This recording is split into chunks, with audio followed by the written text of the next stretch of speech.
ओम नमः शिवाय। शिव पुराण की इस पावन यात्रा में आप सभी का पुनः स्वागत है। भगवान शिव के लाडलों भक्तों, पिछली कथा में हमने शिवलिंग पूजन के नियम और मंत्र तो जान लिए, लेकिन मन में एक बड़ा प्रश्न अब भी शेष है कि आखिर इस पूजन के लिए पृथ्वी पर सबसे पवित्र स्थान कौन सा है। ऋषियों ने सूत जी से यही पूछा, हे महामुनि, इस धरती पर ऐसे कौन से तीर्थ हैं जिनका आश्रय लेने मात्र से पापियों को भी शिवलोक मिल जाता है। आज की कथा हमें उन्हीं दिव्य तीर्थों और मोक्ष धामों की यात्रा पर ले जाएगी। हम जानेंगे कि किस स्थान पर किया गया जप करोड़ों गुना फल देता है। तो अपने मन को एकाग्र करें, कमेंट में प्रेम से लिखें हर हर महादेव, और आइए श्रवण करते हैं ऋषियों और सूत जी का यह दिव्य संवाद। सूत जी बोले, हे विद्वान और बुद्धिमान महर्षियों, मैं मोक्ष देने वाले शिव क्षेत्रों का वर्णन कर रहा हूं। पर्वत, वन और काननों सहित इस पृथ्वी का विस्तार 50 करोड़ योजन है। भगवान शिव की इच्छा से पृथ्वी ने सभी को धारण किया है।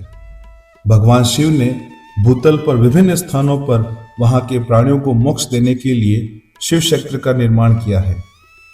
कुछ क्षेत्रों को देवताओं और ऋषियों ने अपना निवास स्थान बनाया है, इसलिए उसमें तीर्थत्व प्रकट हो गया है। बहुत से तीर्थ ऐसे हैं जो स्वयं प्रकट हुए हैं। तीर्थ क्षेत्र में जाने पर मनुष्य को सदा स्नान, दान और जाप करना चाहिए, अन्यथा मनुष्य रोग, गरीबी और मूकता आदि दोषों का भागी हो जाता है। जो मनुष्य अपने देश में मृत्यु को प्राप्त होता है, वह इस पुण्य के फल से दोबारा मनुष्य योनि प्राप्त करता है, परंतु पापी मनुष्य दुर्गति को ही प्राप्त करता है। हे ब्राह्मणों, पुण्य क्षेत्र में किया गया पाप कर्म अधिक दृढ़ हो जाता है, अतः पुण्य क्षेत्र में निवास करते समय पाप कर्म करने से बचना चाहिए। सिंधु और सतलज नदी के तट पर बहुत से पुण्य क्षेत्र हैं। सरस्वती नदी परम पवित्र और 60 मुख वाली है, अर्थात उसकी 60 धाराएं हैं। इन धाराओं के तट पर निवास करने से परम पद की प्राप्ति होती है। हिमालय से निकली हुई पुण्य सलीला गंगा 100 मुख वाली नदी है। इसके तट पर काशी, प्रयाग आदि पुण्य क्षेत्र हैं। मकर राशि में सूर्य होने पर गंगा की तटभूमि अधिक प्रशस्त एवं पुण्यदायक हो जाती है। सोनभद्र नदी की 10 धाराएं हैं। बृहस्पति के मकर राशि में आने पर यह अत्यंत पवित्र तथा अभिष्ट फल देने वाली है। इस समय यहाँ स्नान और उपवास करने से विनायक पद की प्राप्ति होती है। पुण्य सलीला महानदी नर्मदा के 24 मुख है। इसमें स्नान करके तट पर निवास करने से मनुष्य को वैष्णव पद की प्राप्ति होती है। तमसा के 12 तथा रेवा के 10 मुख हैं। परम पुण्यदायी गोदावरी के 21 मुख हैं। यह ब्रह्महत्या तथा गोवध पाप का नाश करने वाली एवं रुद्रलोक देने वाली है। कृष्णवेणी नदी समस्त पापों का नाश करने वाली है। इसके 18 मुख हैं तथा यह विष्णु लोक प्रदान करने वाली है। तुंगभद्रा 10 मुखी है एवं ब्रह्मलोक देने वाली है। सुवर्ण मुखरी के 9 मुख हैं। ब्रह्मलोक से लौटे जीव इसी नदी के तट पर जन्म लेते हैं। सरस्वती नदी, पंपा सरोवर, कन्याकुमारी अंतरीप तथा शुभ कारक श्वेत नदी सभी पुण्य क्षेत्र हैं। इनके तट पर निवास करने से इंद्रलोक की प्राप्ति होती है। महानदी कावेरी परम पुण्यमयी है। इसके 27 मुख हैं। यह संपूर्ण अभिष्ट वस्तुओं को देने वाली है। इसके तट ब्रह्मा विष्णु का पद देने वाले हैं।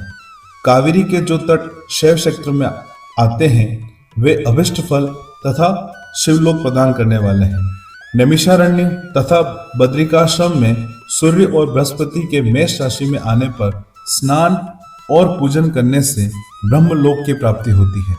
सिंह और कर्क राशि में सूर्य की संक्रांति होने पर सिंधु नदी में किया गया स्नान तथा केदार तीर्थ के जल का पान एवं स्नान ज्ञानदायक माना जाता है।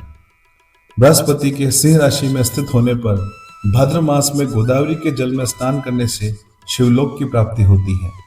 ऐसा स्वयं भगवान शिव ने कहा है। सूर्य और बृहस्पति के कन्या राशि में स्थित होने पर यमुना और सोनभद्र में स्नान करने से धर्मराज और गणेश लोक में महान भोग की प्राप्ति होती है, ऐसी महर्षियों की मान्यता है।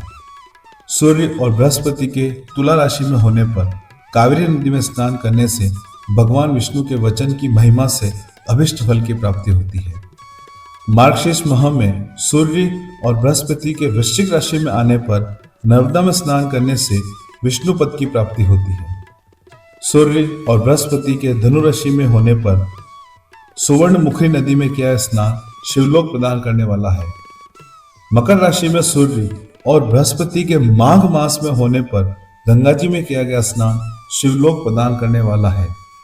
शिवलोक के पश्चात ब्रह्मा और विष्णु के स्थानों में सुख भोग कर अंत में मनुष्य को ज्ञान की प्राप्ति होती है।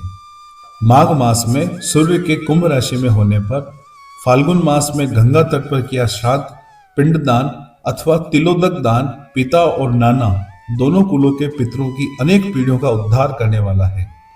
गंगा व कावेरी नदी का आश्रय लेकर तीर्थवास करने से पाप का नाश हो जाता है। ताम्रपर्णी और वेगवती नदियां ब्रह्मलोक की प्राप्ति रूप फल देने वाली हैं। इनके तट पर स्वर्गदायक क्षेत्र हैं।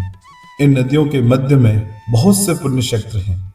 यहाँ निवास करने वाला मनुष्य अभिष्ट फल का भागी होता है। सदाचार, उत्तम वृत्ति और सद्भावना के साथ मन में दया भाव रखते हुए विद्वान पुरुष को तीर्थ में निवास करना चाहिए, अन्यथा उसे फल नहीं मिलता।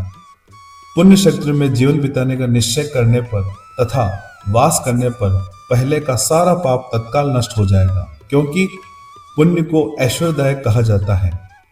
हे ब्राह्मणों, तीर्थ में वास करने पर उत्पन्न पुण्य कायिक, वाचिक और मानसिक सभी पापों का नाश कर देता है। तीर्थ में किया मानसिक पाप कई कल्पों तक पीछा नहीं छोड़ता, यह केवल ध्यान से ही नष्ट होता है। वाचिक पाप जाप से तथा कायिक पाप शरीर को सुखाने जैसे कठोर तप से नष्ट होता है। अतः सुख चाहने वाले पुरुष को देवताओं की पूजा करते हुए और ब्राह्मणों को दान देते हुए पाप से बचकर ही तीर्थ में निवास करना चाहिए।